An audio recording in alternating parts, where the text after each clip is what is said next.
Welcome back to my channel. আশা করি তোমরা সবাই খুব ভালো আছো, আমিও ভালো আছি। তো ভালো নেই, ভালো না থাকলেও ভালো থাকার চেষ্টা করতে হবে, সেটা হচ্ছে শ্বশুরবাড়ি। শরীর খারাপ থাকলেও শ্বশুরবাড়িতে থেকে যা যা হয় একটা ঘরের গৃহিণীর, বা কি কি সাবসিডি শ্বশুরবাড়িতে থেকে মেয়েরা পায়, সেটা হয়তো আজকের ভিডিওটা দেখলেই বুঝতে পারবে। আর বেশি বকবক করব না। আমার সত্যি শরীরটা ভীষণ খারাপ, মনে হচ্ছে সারাদিন শুধু শুয়েই থাকি, কিন্তু সেটা সম্ভব না। ওই যে আমার সংসার, আমাকেই করতে হবে। তো সকাল থেকে রাত পর্যন্ত আমি যা যা করছি সেটাই তোমাদের সাথে শেয়ার করব। আশা করছি তোমাদের ভালো লাগবে আর তোমরা বুঝতে পারবে। আমি সবার কথা বলবো না, কিছু বাড়িতে কিন্তু এমনটাই হয় যে বাড়ির বউ যাই হয়ে যাক না কেন তাদের পরিষেবা দিতেই হবে। তো সেটাই তোমাদের কে দেখাবো যে আমি যা যা পাই বা আমার সাথে যা যা হয়, তোমরা দেখলেই বুঝতে পারবে। তো তোমরা ভিডিওটা দেখতে থাকো।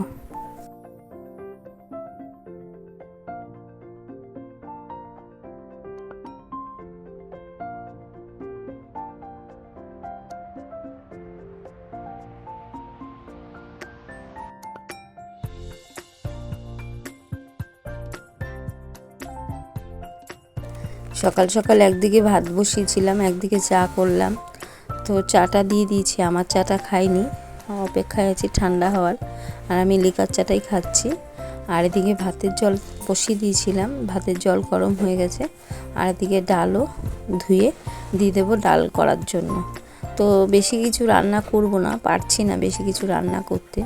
তো সাময়িক কিছু রান্না করব, খেতে তো দিতে হবে আমাকেই। তো কি রান্না করব আজকে সেটাও তোমাদের সাথে শেয়ার করব।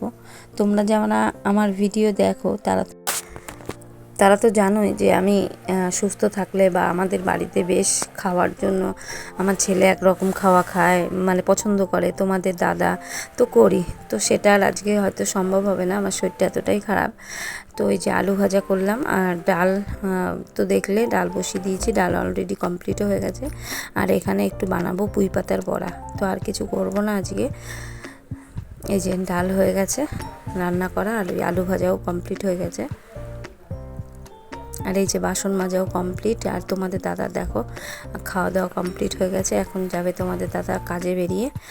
আর এরপরে আমি আর পারছি না, এরপরে আমি আমার ছেলেকে বললাম যে বাবু ওষুধটা দিয়ে আমি খেয়ে একটু শুই, জ্বরটা নামলে তারপরে গিয়ে আমি বাকি কাজগুলো সারবো।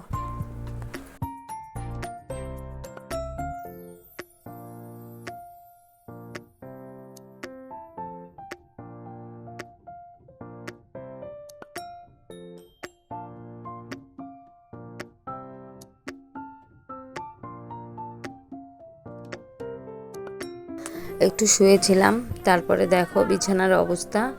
আর আমার জানি কেন জানি শরীর খারাপ থাকুক আর যাই থাকুক, বিছানাটা এলোমেলো থাকলে আমার একটু ভালো লাগে না। তো যখন আমার মা হাসপাতালে ভর্তি ছিল, মায়ের স্ট্রোক হয়েছিল, তখন আমি বারবার মায়ের বিছানাটা ঝাড়ছিলাম যে একটা মানুষ যেখানে থাকবে শুয়ে আছে, তো সেখানে কিন্তু বিছানাটা একটু পরিপাটি করে গোছানো থাকলেও তার একটু ভালো লাগবে। তো আমাকে তো সে কাজটা করে দেওয়ার মতো কেউ নেই। তো মাঝে মাঝে আমার ছেলে করে এই কাজটা, কিন্তু সব সময় তো ছেলে মানুষ, বুঝতেই পারো, মানে ওদেরও একটু মন মর্জি হয়। তো আমার ছেলে আমাকে শরীর খারাপ বলে কোনো সময় মাথা টিপে দিচ্ছে, কোনো সময় পা টিপে দিচ্ছে, এগুলোও করছে। আজকে ও স্কুলে যায়নি, কিছু প্রজেক্ট ঘরে বসে করবে, আর ভেবেছে যে আমারও শরীর খারাপ, তাই আমার পাশে একটু থাকবে। তো এই জন্য আগে আমি বিছানাটাকে গুছিয়ে নিলাম। আর এই যে প্রত্যেক দিনে যে জামা কাপড়গুলো থাকে সেগুলো আমি ভাঁজ করছি, আর দেখে দেখে আমার ছেলেও একটু ভাঁজ করে দিচ্ছে, কাজটা মানে এগিয়ে যাওয়ার জন্য।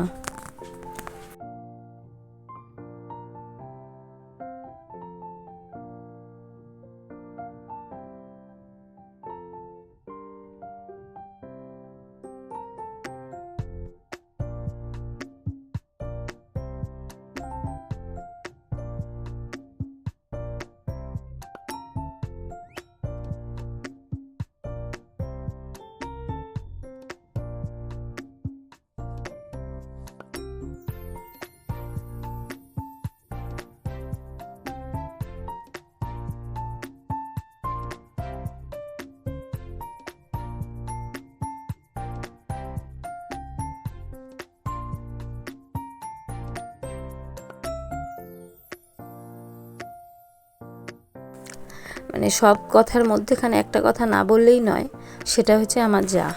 আমার যা যদি এই বাড়িতে থাকতো না, মানে আমার যা তো এখন থাকছে না, তোমরা জানো। আর যা যদি থাকতো তাহলে আমাকে অনেকটা হেল্প হয়, মানে করতো। হেল্প বলতে সেটা না যে একটা মানুষকে এসে বুড়ি বুড়ি কাজ করে দিলাম, সেটা না। একটু বারবার দেখতে আসা বা খোঁজ খবর নেওয়া, সেটাও ওখানে থেকেও করেছে। ও ওখান থেকে এসেছিলো সন্ধেবেলা আমাকে দেখতে, আবার তারপরে ফোন করেছিল। তো ওই মানুষটা সত্যি, ওই মানুষটার কথা না বললেই নয়। ওই মানুষটা যখন ছিল, আমার সমস্যা হলেও ওই মানুষটা আমাকে অনেকটা করতো। তো এখানেও করে, অনেকে আছে যাদের নামগুলো আমি বলতে পারবো না সবার নাম। তারা আমার কিছু হলে সত্যিই অনেকটা ভাবে, অনেকটা চিন্তা করে। তারা বারবার আসে, খোঁজ নেয়, কি খাচ্ছি, কি ওষুধ খাচ্ছি, কি ওষুধ নেব, মানে এই জিনিসগুলো তারা নেয়। সত্যি তাদের কাছে আমি কৃতজ্ঞ। তাদের সাথে হয়তো আমার রক্তের সম্পর্ক নেই, কিন্তু তারপরেও তারা যে আমার জন্য করে, তার জন্য আমি সত্যিই কৃতজ্ঞ। আর এই দেখো, সুস্থ হয়ে ওঠার পরেই ঘর দুয়ার মুছে নিলাম, গুছিয়ে নিলাম। আর এখানে পুঁই পাতাগুলো ভালো করে ধুয়ে নিয়েছিলাম, একটু কেটে নিলাম। আর এখানে একটু সুজি আর বেসন আর একটু লঙ্কা চিড়ে চিড়ে দিচ্ছি, মানে কেটে নিচ্ছি। আর নুন হলুদ সমস্ত কিছু দিয়ে এই বড়াটাকে ভেজে নেব।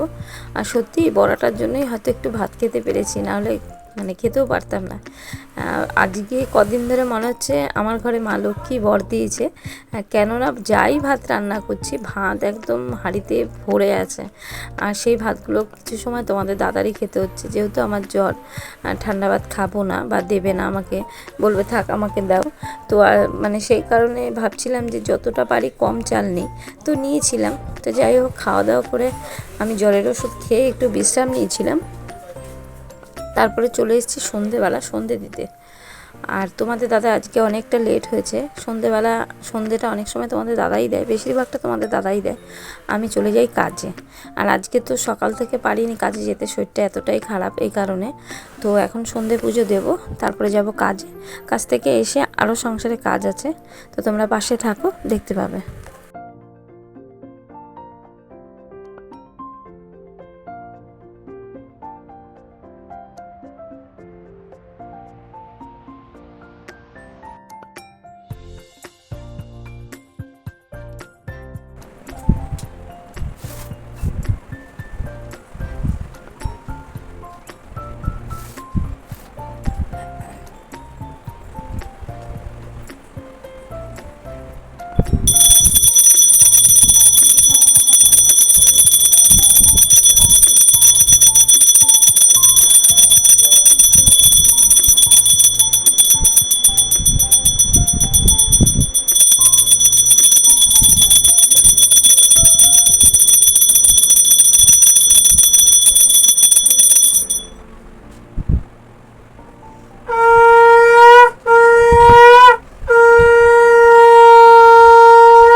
আর এদিকে দেখো, সন্ধে দিয়ে মাকে আর তোমাদের দাদাকে, না তোমাদের দাদা চা খায়নি যেহেতু লেট করে ভাত খেয়েছিল, আমি চলে এসেছি কাজে।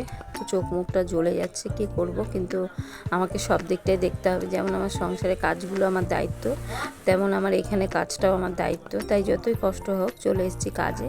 তো কাজের থেকে গিয়ে আবার যাব আমি দোকানে, কিছু বাড়ির জন্য সদাই আনা বাকি আছে। তো দোকানে মোটামুটি অনেকটাই ভিড়।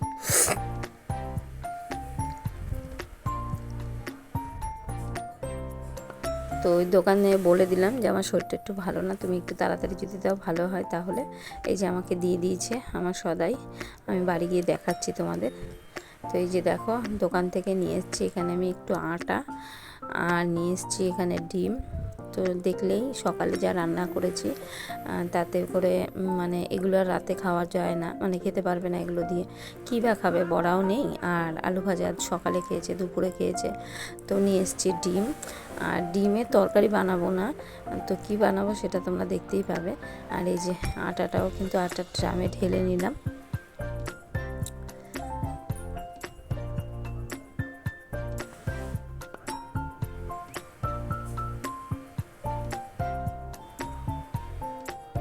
আর এই যে নুনের কৌটোতে নুনটাও ঢেলে নিচ্ছি। আর এই যে রাতের কিন্তু ডিম ভাজা করব, আর সাথে কিছুটা রুটি করব। আর তোমাদের দাদা তো সেই জল ঢালা ভাতটাই খেয়ে নেবে বললো ডিম ভাজি দিয়ে। আর এই যে রুটি ডিম ভাজা রাতের খাওয়ার জন্য। আর তোমাদের দাদা আজকে কাজ থেকে আসার সময় একটু কলা নিয়ে এসেছিলো, সেটা তোমাদেরকে দেখানো হয়নি, ভেবেছি যে রাতের ভিডিও শেষেই দেখিয়ে দেবো। এই যে কলা আর ডিমের মামলেট আর রুটি। তো আজকের ভিডিওটা এখানে শেষ করলাম, আবার দেখা হবে নেক্সট ভিডিওতে। তোমরা সুস্থ থেকো, ভালো থেকো। আজকের মতো টাটা। আমি শ্বশুরবাড়িতে যা পরিষেবা পাই সেটাই তোমাদের সাথে শেয়ার করলাম।